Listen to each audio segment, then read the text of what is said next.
Et voilà le deuxième dossier. Donc, on est toujours dans les fonctions. C'est maintenant la troisième vidéo. OK. Et la première question, qu'est-ce qu'on demande? Sur base de la fonction, donc ici, on m'a donné une fonction. Voilà. Il faut réaliser un tableau de valeurs et puis dessiner la fonction. Ça, c'est la question. OK. Comment je fais ça? Je choisis un X, ici. Ça, j'ai juste choisi. Vous auriez pu prendre autre chose. Et moi, j'ai pris 0, 1, 2, 3, 4. Et à chaque fois, je mets ma valeur X dans la fonction et je regarde ce que j'obtiens pour Y. Donc, qu'est-ce que j'ai fait ici? Vous allez faire le calcul sur un papier brouillon. Donc, vous faites, donc d'abord, vous prenez 0. Donc, vous faites moins 0 au carré, plus 0 fois, non, plus 4 fois 0, plus 2. Donc, je remplace mes X par 0 et je vais voir que je vais obtenir le chiffre 2. OK.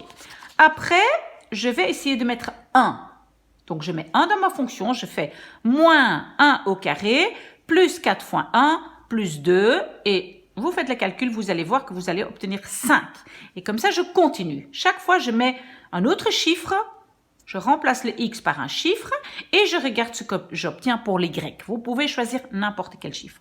Voilà, OK. Moi, j'ai fait ça, et j'ai obtenu ces résultats-là. Je choisis mes X comme je veux et j'obtiens ces Y. Qu'est-ce que j'ai fait alors? J'ai mis ces points ici dedans. Donc, mon premier point, c'est 0, 2. Donc, X, 0, Y est 2. Donc, c'était ce point-ci que j'avais déjà. OK, mon deuxième point, je prends X1 et mon Y est 5. OK, j'avais ce point-ci. Très bien. Et je continue. J'avais pris X est égal à 3. Non, d'abord X égale à 2. Voilà, qu'est-ce que j'obtiens? J'obtiens 6. Voilà, exactement. Et comme ça, je continue. Et comme ça, moi, j'avais cherché 5 points, mais on peut en chercher beaucoup plus. Hein. Et avec ces 5 points, moi, je les ai reliés. Je me dis, bon, la fonction, elle fait plus ou moins ça. OK. Ben voilà, donc je l'ai dessiné. Je ne sais pas si votre professeur veut que vous trouviez plus de points. Ben, ça, je ne sais pas, mais ça donne déjà une idée. OK, ça c'était, voilà, la première page. Maintenant, on a la deuxième page. Voilà, et alors on dit, une bille est lancée depuis la position de départ. OK, quand on lit tout ça, on va comprendre qu'en fait, on va lancer une bille, on va la lancer vers le haut et elle va tomber. Elle va tomber dans le sable.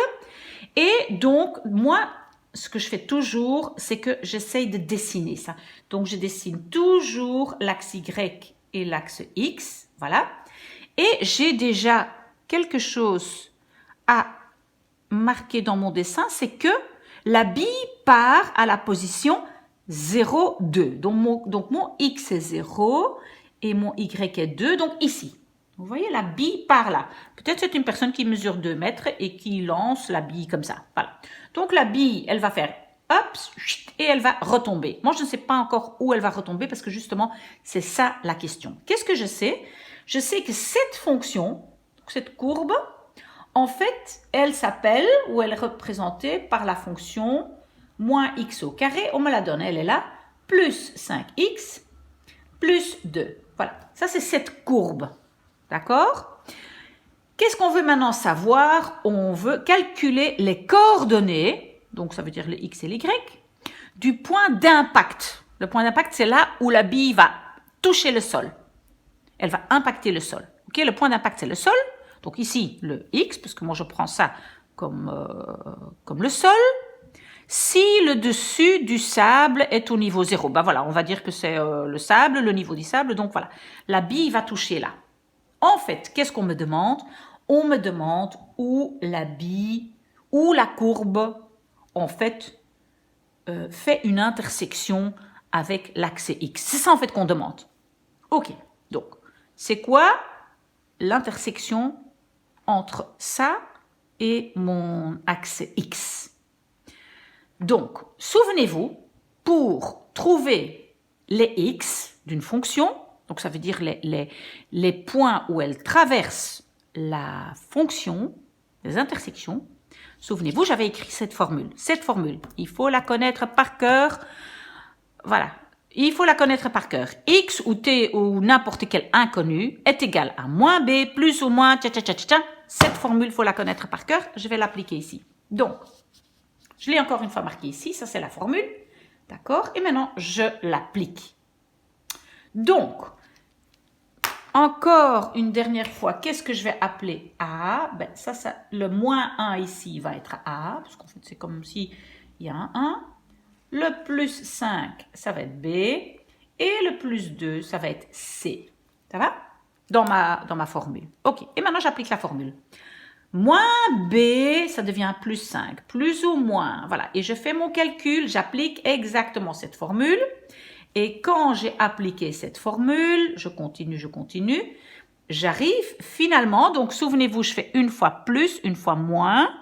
Donc, je mets ça ou ça, j'ai fait une fois plus, une fois moins. Et puis, je calcule avec ma calculatrice et j'obtiens deux chiffres. Deux chiffres où ma courbe fait une intersection avec l'axe X.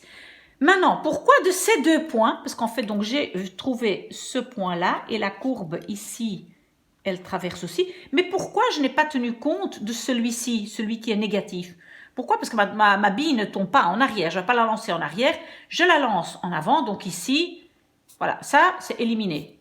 Ça ne compte pas. C'est seulement où elle traverse là en positif. Et j'ai trouvé que la courbe va traverser l'axe X à 5,37. Voilà. Et c'est là que la bille va tomber dans le sable. Donc là où le X est 5,37. Ok, très bien. Maintenant, on a encore la même chose. En fait, on doit résoudre des équations suivantes en réduisant au même dénominateur. Donc, je vais faire la même chose que j'ai fait ici avec ma fameuse formule-là, que vous devez connaître par cœur. Mais avant ça, pour avoir plus facile à calculer, je dois d'abord mettre tous les éléments au même dénominateur. Le dénominateur, c'est ce qui se trouve en dessous dans la fraction. Donc ici, j'ai un X. Ah ben, j'ai un X. Pour le reste, j'ai rien du tout. Donc, je vais tout mettre sur X. Comment je vais faire ça? Donc, je vais... D'abord, ici, j'ai juste réécrit ma fonction. Puis après, je vais mettre un X chez tout le monde. Donc, un X en dessous pour celui-là. Celui-ci, il avait déjà un X. Et le 2 que j'ai mis de l'autre côté. Ah oui, c'est ça que j'avais fait. J'ai mis le 2 de l'autre côté qui devient moins 2. OK? Et donc, ici, je mets aussi sur X. Mais si je multiplie par quelque chose en dessous, je dois aussi multiplier par quelque chose au-dessus. Donc, je recommence par celui-ci. J'ai rajouté un X en dessous, donc je dois aussi rajouter un X au-dessus. C'est ce que j'ai fait, X fois X. Celui-ci, il avait déjà un X. Et pour le 2, j'ai rajouté un X en dessous, donc je dois aussi le faire au-dessus. Voilà, donc ça, c'est ce que j'obtiens. Maintenant, donc X fois X, c'est X au carré, moins 3, moins 2X, et le tout divisé par X, parce que maintenant, ils ont le même dénominateur. Ce qui se trouve ici en dessous, je peux le mettre par là. Il disparaît parce que 0 fois quelque chose, ça reste 0, donc il est parti. Donc finalement, tout ce que j'ai encore, c'est ma fonction, voilà ici, cette fonction. Voilà, et je vais de nouveau trouver la solution avec la même formule. Voilà, avec la même formule ici. Je vais de nouveau l'appliquer, voilà.